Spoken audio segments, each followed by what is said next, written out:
창세기 12번째 에덴의 동쪽 창세기 4장 16절에서 26절까지 봉독했습니다.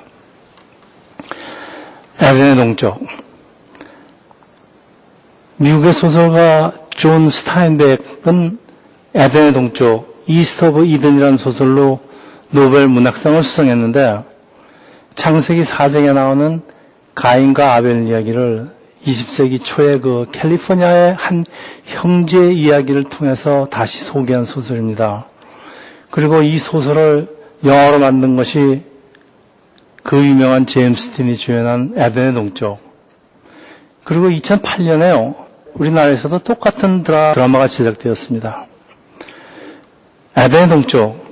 도대체 에덴의 동쪽이 뭐길래 아직도 이 드라마의 주제가 될까요?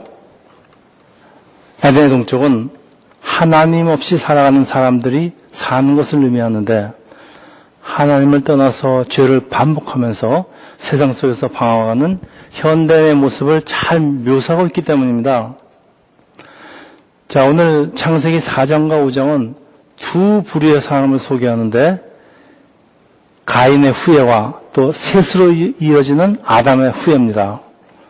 다시 말하면 하나님을 떠나 사는 사람과 하나님과 동행하는 사람인데 그들이 살아가는 삶의 의미나 목적이나 그 삶의 퀄리티를 비롯해서 모든 것이 완전히 다른 것을 발견합니다. 이제 2시간에 걸쳐서 가인의 길, 가면 절대로 안 되는 길입니다.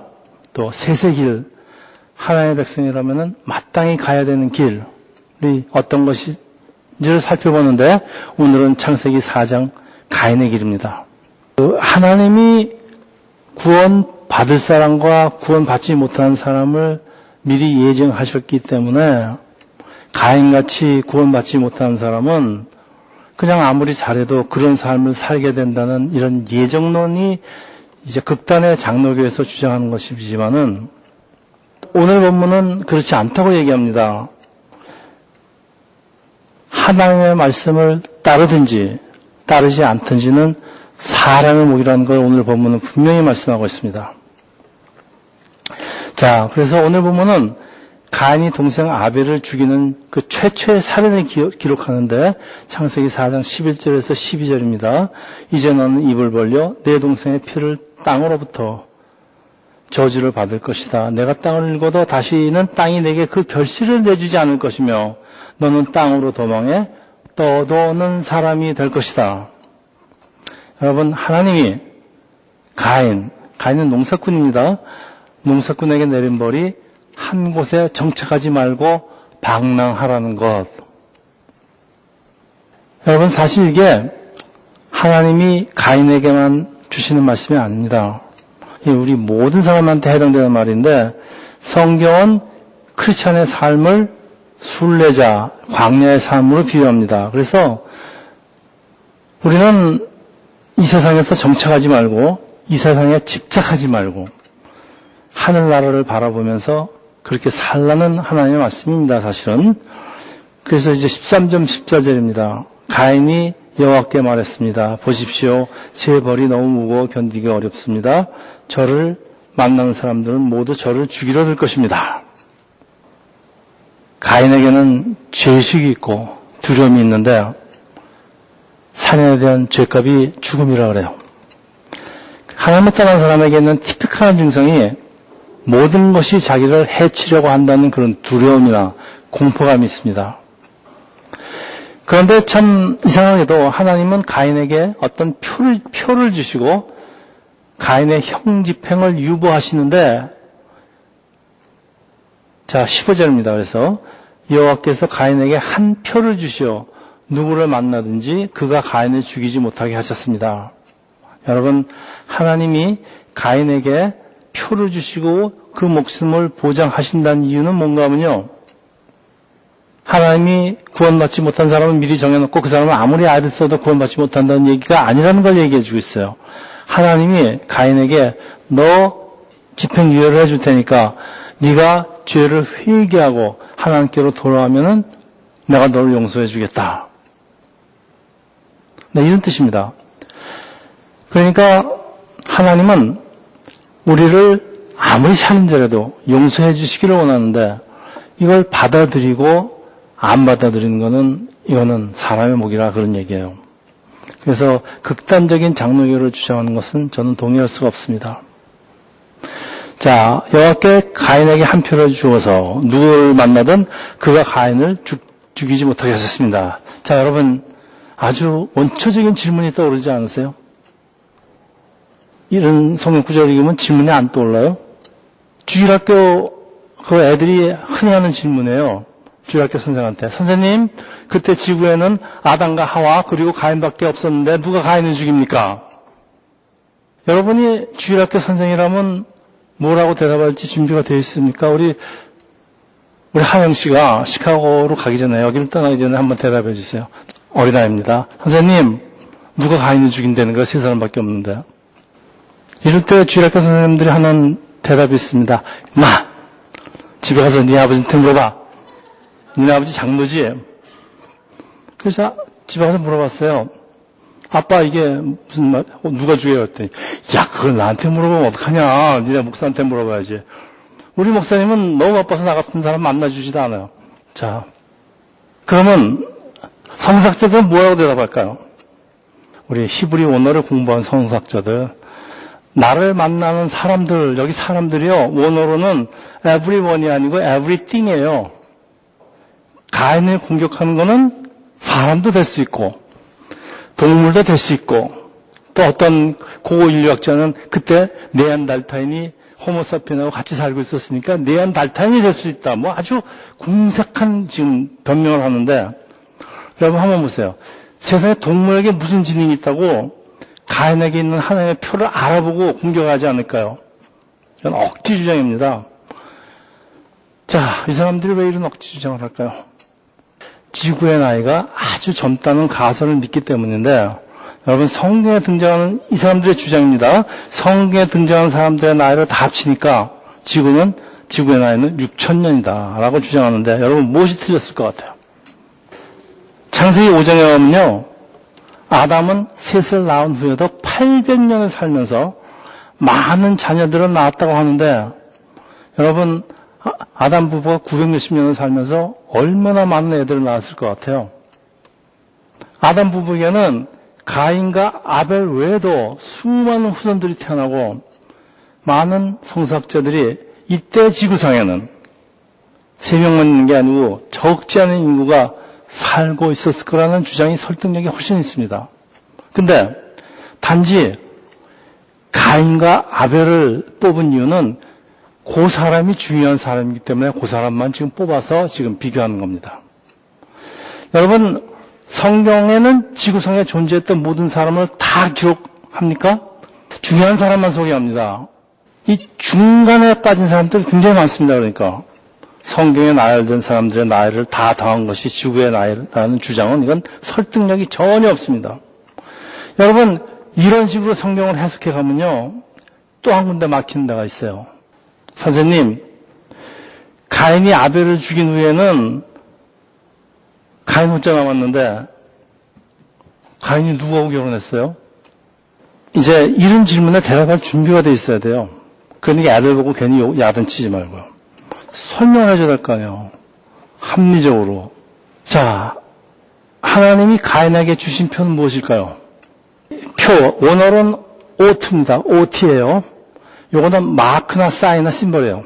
그러니까 누구든지 가인 몸이나 옷에 부착해서 확인할 수 있도록 아마 몸이나 옷에, 근데 출애굽기 12장 13절에 이렇습니다. 내가 이집트 땅을 칠 때 너희 사는 집에 피를 발랐으면은 그것이 표시가 돼서, 여기 표시가 오트예요.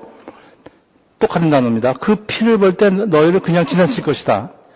자, 여러분 보세요. 하나님이 이집트에 내리시는 마지막 심판이 모든 첫 것들의 죽음이지만은, 그러나 어린 양의 표시, 어린 양의 피의 표시, 여기가 또 오트예요. 오트가 문에 발라져 있는 곳에는 심판이 넘어가니까 6월 패스오버예요. 또 하나 더 듣게요. 여러분 17세기 이제 메이플라워를 타고 온 이제 미국 청교도들의 삶이 굉장히 교회 중심적으로 살았지만 굉장히 율법적이었어요. 그래서 이 삶을 묘사한 아주 유명한 소설이 있는데 여러분 주홍글 씨라는 소설 아세요? 네. 여기 등장하는 주홍글 씨에 등장하는 그 마크가 A입니다. A. 옷 가운데다가 크게 A라고 그 주인공 여자가 이제 달고 살아야 돼요. 근데 이 A가 어덜터리, 간음의 약자예요. 그러니까 이 사람은 간음한 사람이라는 그 붉은 마크를 가지고요. 평생을 살아가는 한 여인과 불륜을 일으킨 그 목사. 그런 이야기입니다, 이게, 주홍글 씨가. 그러니까 이게 뭘 얘기하는 거냐면요. 인간이라는 이 죄인들은 당장 죽어야 마땅한 죄 많은 존재지만은 사실은 하나님의 주신 표로 생명을 유지하고 있다가 집행유예니까 유지하고 있다가 그 상태로 끝나면은 그냥 죽는 거고 오트, 이 표시 예수로 구원을 받고 예수를 영접하면은 영생을 얻게 된다는 게 성경의 얘기입니다. 그러니까 가인의 표는 살인자의 표시예요. 그렇지만은 살인자의 표긴 하지만은 가인의 죄를 유보하시겠다는 표시이기 때문에 사실은 죄사함의 뜻이 담겨 있는데 여러분 그래서 많은 성서학자들이 이 가인의 표를 예수 십자가를 예표한다고 합니다. 상당히 일리가 있습니다. 이게 무슨 말인가 하면요. 하나님은 비록 자기 동생을 살인하는 게 살인자라도 회개하고 하나님께로 돌아오시기를 기다리시느라고 가인의 표를 주셨다는 그런 얘기입니다. 그래도 가인은 돌아오질 않습니다. 이게 문제입니다. 지금 오늘 창세기 4장이 이걸 얘기하고 있어요. 자, 16절에서 17절입니다. 그 가인은 여호와 앞을 떠나 에덴의 동쪽 놋 땅에서 살게 됐습니다. 여기 설교 제목입니다. 그래서 가인이 그의 아내와 동침하니까 그녀가 임신해 에녹을 낳았습니다. 가인은 성을 세우는데 그 성의 이름을 아들 이름을 따서 에녹이라고 지었습니다. 창세기 5장에서 죽지 않고 하늘나라로 올라간 그 에녹이 아닙니다. 이거는 가인의 후손입니다. 자, 여러분 아담 부부는 에덴 동산에서 쫓겨나긴 했어요. 그래도 하나님을 떠나지 않고 그 근처에서 살았을 것이지만은 가인은 하나님을 떠나 동쪽으로 가서 놋이라는 곳에 정착을 합니다. 여러분 성경에 여호와를 떠나라는 구절이 등장하면요. 곧 이어서 그 사람의 타락과 그 타락에 따른 심판이 뒤따르는 걸 보는데 아브라함의 조카 롯이 아브라함은 교회를 상징합니다. 떠나서 동쪽으로 가다가 결국은 죄악의 도시인 소돔과 고모라로 빠져들은 것 같아요. 그러니까 여러분이 교회를 떠나면은 세상 속으로 꼭 빠지는 건 아니지만은 세상 속으로 빠지는 건 시간 문제라는 그런 말씀입니다. 절대 교회를 떠나면 안 됩니다. 그래서 가인은 자기 부모를 떠나 하나님을 떠나 더 동쪽으로 나가서 놋 땅에 정착하고 아들 에녹을 낳고 성을 쌓고 에녹 성이라고 있는데 자 여러분 하나님이 가인에게 내린 벌이 뭐예요? 너는 떠도는 사람이 될 것이다. 그러니까 가인 보고 방랑하라는 거예요. 근데 가인이 하나님 벌에 대해서 정면으로 도전하는 모습입니다. 이게 나는 벌 받지 않겠다. 나는 성을 쌓고 나 스스로를 보호하겠다. 더 나아가서 요즘 말로 하면은 내 운명은 내가 책임지겠다. 아주 강력한 의지의 표현입니다. 여러분 애당초 가인에게는 어린 양의 피의 제물을 가져오라고 했는데 그냥 엉뚱한 거 가져왔죠. 자기 생각대로. 하나님의 말씀을 지킬 의사가 애당초 없어요. 근데 그래도 하나님은 회개할 기회 주시는데 가인은 성을 쌓고 이것으로 가인은 회개하고 하나님께로 돌아갈 의사가 없음을 명백하게 표현하고 자 자식들도 그렇게 가르쳤죠.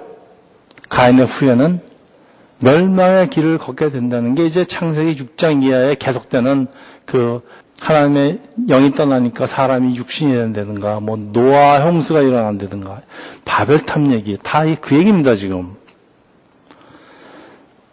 자, 여러분, 성을 쌓다 이 성의 원어의 의미가 성읍, 그러니까 도시예요. 그 에녹성은 도시의 기원이 되는데, 그래서 NIV는 이렇게 번역을 했어요. 빌딩어 시티, 성을 쌓다를 빌딩어 시티라고 번역을 했습니다. 여러분, 도시를 다른 말로 하면은 또 문명이에요. 이때부터 문명이 시작됐고, 이 문명이 나중에는 점점 바벨탑 사건으로, 바벨탑이 탑이 아닙니다. 이게 바벨탑이 하나의 도시입니다. 그 사건으로 발전하고, 그러다가 하나님에 의해서 흩어짐을 당하다. 여러분, 세계에서 제일 긴 성이 어디예요? 만정성, 글쎄요. 여러분, 중국인이 이 북방의 흉노족이라고 그러죠? 잦은 중국 사람들은 자기 외에는 다 오랑캐야. 흉노족이었는데 흉노가 사실은 우리 동이족입니다. 이 흉노족의 침묵으로부터 스스로를 보호하기 위해서 만리장성을 쌓았는데 여러분 어떻게 되는지 아세요?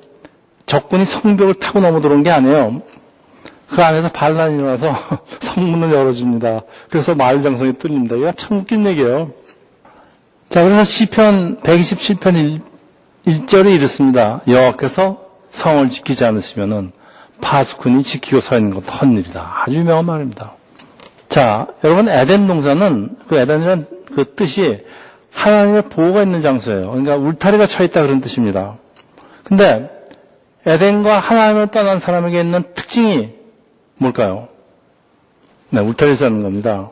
그러니까 나를 보호할 사람은 나밖에 없다는 두려움 때문입니다. 자, 여러분, 성을 쌓는 게 꼭 내 것을 지키겠다는 것만도 아니에요. 여러분, 힘이 있을 때는요, 성문을 열고 나가서 남의 걸 뺏겠다는 얘기입니다.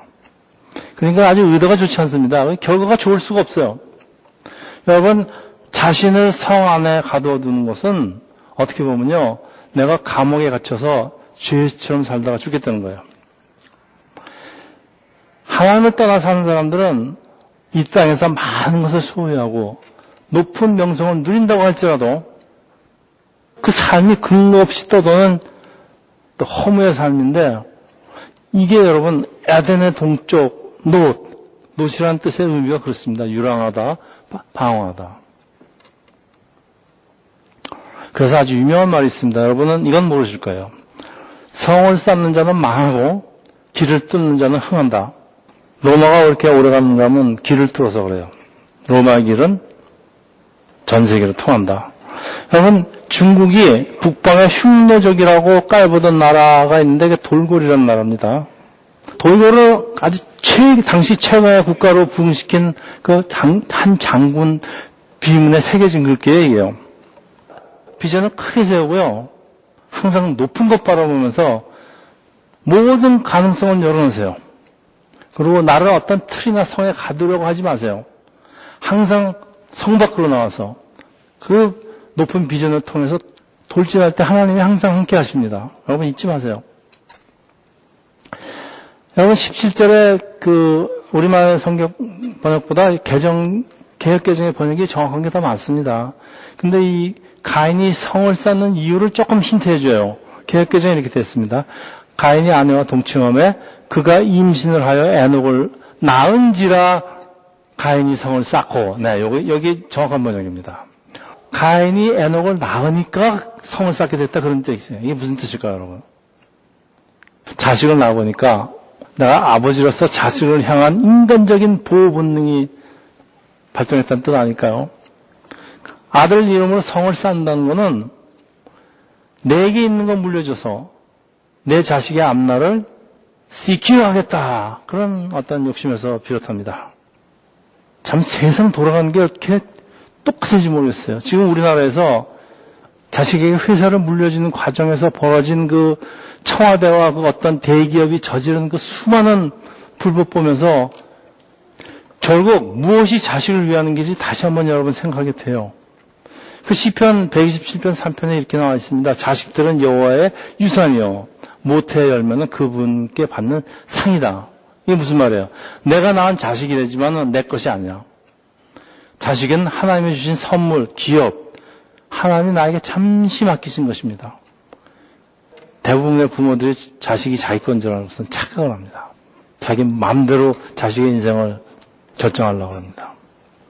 자식에게 애독성 같은 거, 아니면 그 막대한 재산 같은 거 물려줄 게 아니에요. 자식에게 물려줄 거는 그 자식을 전지전능하신 하나님 손에 맡겨합니다.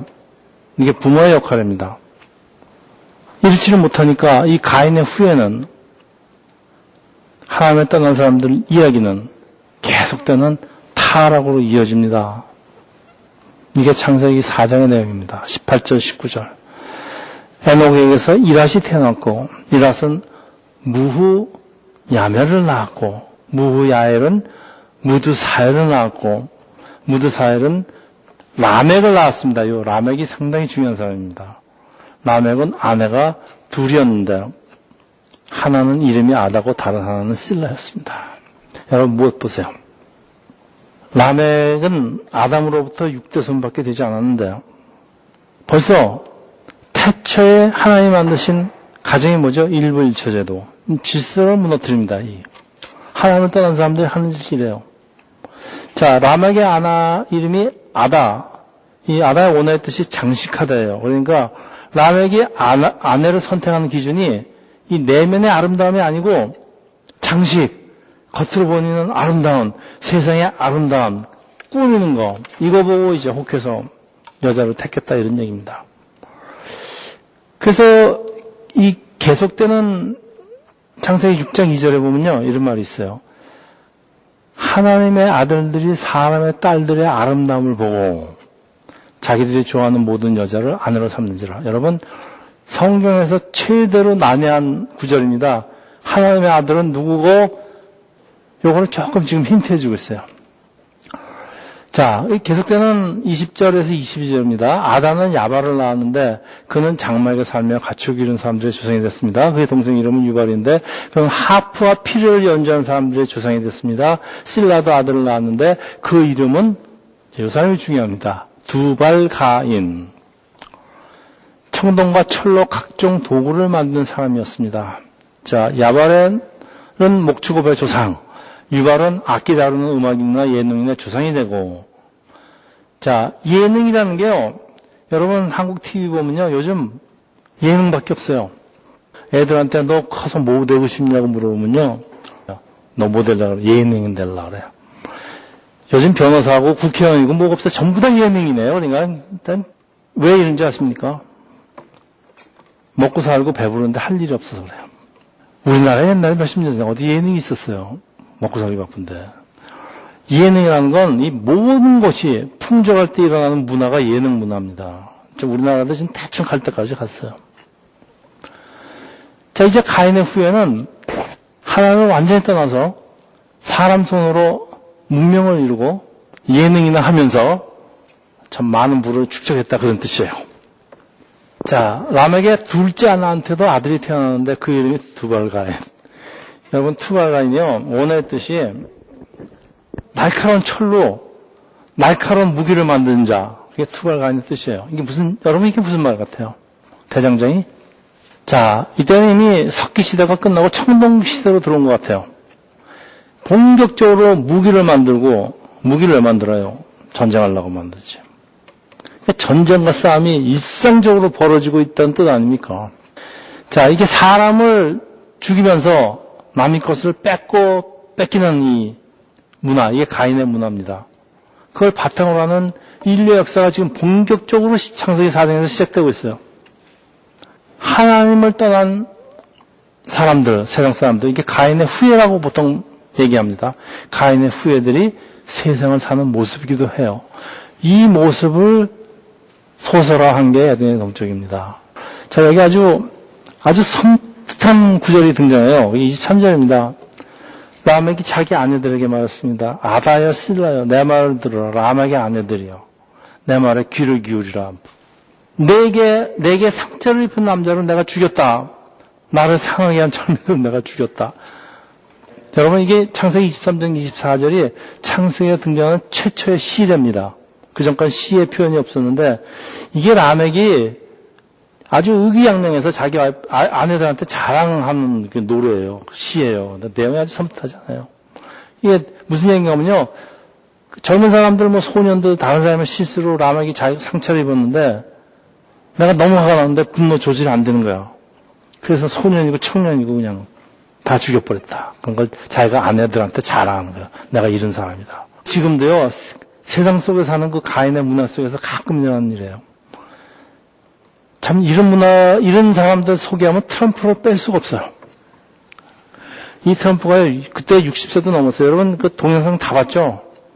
버스에서 내리면서 자기가 여자한테는 뭐 자기는 여자만 보면 어쩔 줄 모른다. 그냥 공격해야 된다. 그리고 여자를 추행해야 된다는 걸요. 이걸 젊은 사람한테 자랑 삼아 얘기하는 게 동영상에 다 떴어요. 그리고 대통령 되는 나라야, 이 나라. 여러분 이게 창세기 4장에 나오는 게 지금 여기하고 지금 또 똑같은 가인의 후예들이 하는 짓이 똑같아요. 하나님 떠나면 다 이래요 지금. 이 시간이 흘러도요 변한 게 없어요. 네. 트럼프나 라멕이나 또 뭐 세계 정치하는 사람들, 네. 이 모든 가인의 문화에 사는 이 극단적인 그 이기주의자들이에요. 아주 자기 중심적인 사람들이에요. 그저 한 사람 그냥 내가 잘못했다 그러고 감옥에 가든지 그러면 될 텐데 끝까지 웃으면서 자기가 데리고 있던 그 수많은 부하도 다 갑니다 지금. 세상에 이게 사람이 할 짓이에요.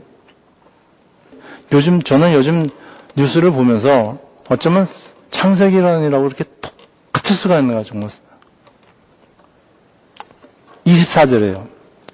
만일 가인을 위한 복수가 7배라면 라멕을 위해서는 77배나 될 것이다. 도대체 이게 무슨 소리야 이건 또. 하나 확실한 거는 이제 인류가 파멸로 치닫고 있다는 게 분명하다는 얘기예요 지금. 하나님이 만드시고 좋았더라 토부 그러던 최고의 창조물 어쩌다 이렇게 됐을까요? 이게 남의 얘기가 아니라는 얘기입니다 지금. 지금 힌트 하나가 있어요. 결정적인 특징이 하나님을 아예 잊어버리고 산다는 거예요. 여러분 보세요. 가인 시대는요 잘못된 제사를 드리긴 했어요. 그래도 하나님한테 제사는 드렸어요. 하나님의 존재는 있었다 그런 얘기예요. 근데 아담이 타락한 지 지금 얼마 안 지났어요. 근데 이 사람들이 하나님을 아예 잊어버렸어.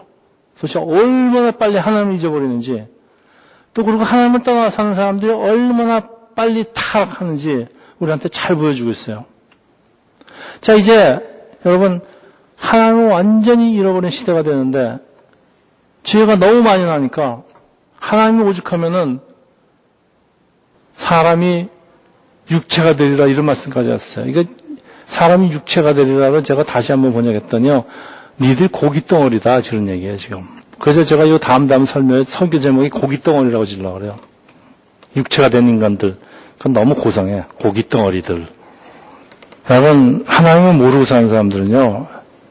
정말 죄송하지만은 다 육체가 된 인간들 고깃덩어리들입니다. 그래서 죄가 너무 많이 나니까요. 노아 홍수 사건으로 이어지죠. 그러니까 하나님이 온 인류를 심판하지 않으면 안 되는 시간이 너무도 빨리 찾아옵니다. 자, 하나님 형상으로 지음 받은 이 사람이라는 존재가, 이 존재는요, 하나님이 하나님과 교제하려고 만들어놓은 피조물이에요. 점점 고깃덩어리, 동물 같은 존재로 전락하다가 이제는 파멸이 눈앞에 보입니다. 하나님 뭐 고깃덩어리하고 뭐 교류하려고 사람을 만들었겠어요? 차라리 동물은 말이나 잘 듣지. 이제 교회에서도요, 동성결혼을 합법화하는 세상이 됐는데, 모든 교단이 지금 동성결혼을 다 합법화했어요. 여러분, 하나님의 그 남녀를 구분해서 만드시는 창조의 그 법칙이 뭐예요, 지금? 이거가 필요 없다는 거 아니에요? 완전 무시하는 거 아닙니까? 그리고 뭐, 그 사람들도 사람인데, 우리가 인정하지. 인정은 하겠어요, 불쌍하니까. 그렇지만, 이걸 어떻게 합법화합니까? 하나님이 참 좋다고 탄성하시고 축복하신 사람이라는 존재가 이렇게 저주를 받으면 너무나 마땅한 존재로 전락하고 있는데요. 여러분 이게 에덴의 동쪽에서 하나님을 잊어버리고 사는 사람들 이 얘기입니다. 이제 인류에게는 희망이 없는 것일까요? 만약 그렇다면요. 성경은 여기서 끝났어요. 내 말 안 듣다가 망했다. 그리고 성경 끝. 하나님의 사랑과 구원의 역사가 끝이 나질 않기 때문에 성경이 계속돼서 계시록까지 가는 겁니다. 25절, 26절이에요. 자, 보세요, 이제. 아담이 다시 주인공으로 등장합니다. 아담이 다시 그의 아내와 동침하니 하와가 아들을 낳아 셋이라고 이름 짓고 그 이유를 이렇게 말했습니다. 가인이 죽인 아벨을 대신해서 하나님께서 내게 다른 씨를 주셨다. 셋도 아들을 낳아서 그 이름을 에노스라고 했습니다. 보세요. 그때 사람들이 비로소 여호와의 이름을 부르기 시작했습니다. 야, 여호와의 이름을 부른다. 여호와라는 단어가 이제 처음 나오기 시작합니다. 자, 하나님은 아벨을 대신해서 아담의 후예도 남기시는데 그 이름이 셋. 이 새로운 씨는 가인으로부터 시작되는 게 아니고 하나님이 원래 하나님 형상대로 만드신 아담에서 다시 시작됩니다. 아벨이 죽은 것 같지만요. 사실 죽은 게 아니고 셋과 그 아들 에노스를 통해서 하나님의 새로운 역사가 전개됩니다. 그래서 아주 중요한 성경 구절이 있는데 그게 그때 사람들이 비로소 여호와의 이름을 부르기 시작했습니다. 네. 여러분, 에덴의 동쪽에서 살면서 가인의 후예는 여호와의 이름을 잊어버리지만은 하나님의 다른 씨, 아담의 다른 씨, 셋의 자손들은 하나님의 이름을 부르기 시작하는데 하나님이 이런 가운데서도 씨, 구루터기를 남기신다 그런 얘기입니다. 이제 여러분 선지서에 가면 이 구루터기라는 얘기가 자주 나옵니다. 구루터기, 네, 큰 나무가 넘어갔습니다. 근데 그 한참 있다 보면요, 그 구루터기에서 다시 싹이 트고 줄기가 납니다. 이제 하나님이 남기신 아담의 새로운 씨들을 설명하는 게 창세기 5장입니다. 다음번 설교입니다. 자, 이제 말씀을 마치겠습니다. 여러분, 하나님이 제일 기뻐하신 사람이 누구죠? 다윗이죠. 자, 하나님이 특별히 다윗을 사랑하신 이유가 그 사람 하프 잘 타고 노래 잘하고 뭐 시 잘 쓰고 또 잘생겼어요 또. 그래서 다윗이 하나님 보시기에 항상 선하지 않았습니다. 항상 선하지는 않았어요. 그러나 다윗도 참 나쁜 짓 많이 한 사람이에요. 근데 하나님이 다윗을 기뻐하시는 이유는 딱 하나예요. 딱 하나. 어떤 상황 속에도요, 다윗은 하나님을 붙들고 놓지 않았어요. 그래서 다윗의 그 시들이 그 다윗이 하나님에 대한 자세를 잘 표현하는데 제가 예 하나 듣겠어요. 시편 27장 9절. 주의 얼굴을 내게서 숨기지 마소서. 진노로 주의 종을 외면하지 마소서. 주께서 이제껏 내 도움이 되지 않으셨습니까? 내 구원의 하나님이여 나를 떠나지 마시고 나를 버리지 마소서. 이게 다윗이 하나님에 대한 자세입니다. 어떤 상황 속에서도. 그래서 하나님이 다윗을 기뻐하십니다. 여러분이 어떤 상황 속에서도 하나님을 떠나지 않고 하나님 붙들고 있으면요, 하나님은 그 사람을 기쁘다 그러세요. 자, 하나님을 떠난 사람들 아무리 성을 쌓고 정책을 한다 해도 그 삶이 방황하는 삶, 근거 없이 떠도는 삶입니다. 그러나 여러분, 여호와의 이름을 부르는 사람들은 어디에서 살든지, 에덴의 동쪽에 살든지 서쪽에 살든지 하나님이 함께 하시는 것이에요. 그게 바로 에덴 동산입니다, 여러분. 더 이상 저주받는 땅이 아니고요, 찬송과 감사로 살아가는 축복받은 땅입니다. 우리 역시 가인 같은 존재입니다. 사실 우리는 벌써 죽었어야 되는 사람들인데 하나님이 주신 그 가인의 표, 그러니까 죄사함의 표를 가지고 살고 있어요. 이제 우리 예수를 따르면 하나님을 끝까지 놓지 않으면 우리는 새하늘 새 땅으로 가죠. 우리가 하나님을 잊어버리고 세상에 파묻혀 있으면 우리는 멸망으로 갑니다. 오늘 그 얘기하고 있습니다. 우리가 항상 바라볼 것이 하나님이에요. 그리고 하나님이 나를 위해서 준비하신 표, 뭐예요? 예수 십자가입니다. 오늘 부른 찬송가 가사가 이래요. 주 달려 죽으신 십자가 우리가 생각할 때 세상에 속한 욕심을 헛된 줄 알고 버리네. 죽으신 구주밖에는 자랑을 말게 하소서. 우리가 자랑할 게 없어요. 나를 위해서 죽으신 우리 예수 그리스도. 자랑할 게 없어요, 이거밖에는. 우리가 비록 에덴을 떠나서 지금 에덴의 동쪽에서, 그러니까 세상 속에서 살고 있지만 어떤 상황 속에서도 하나님 떠나지 말고 하나님이 우리에게 주신 구원의 표 예수 십자가만을 자랑하면서 살아가시기를 예수 이름으로 축원합니다. 할렐루야. 하나님 아버지, 오늘 우리가 하나님을 떠난 삶이 얼마나 참혹한 삶인 걸 우리 창세기 4장의 가인의 후손을 통해서 배웠습니다. 하나님 아버지, 저희들 절대 하나님 놓지 않기를 원합니다. 어떤 상황에서 하나님 손을 놓지 않기를 원합니다. 할렐루야. 항상 우리를 위해서 돌아가신 예수 십자가를 바라보면서 항상 하나님이 만드시는 새하늘 새 땅을 쳐다보면서 살아가는 우리 세상교회 성도가 되기를 예수 이름으로 기도합니다. 아멘.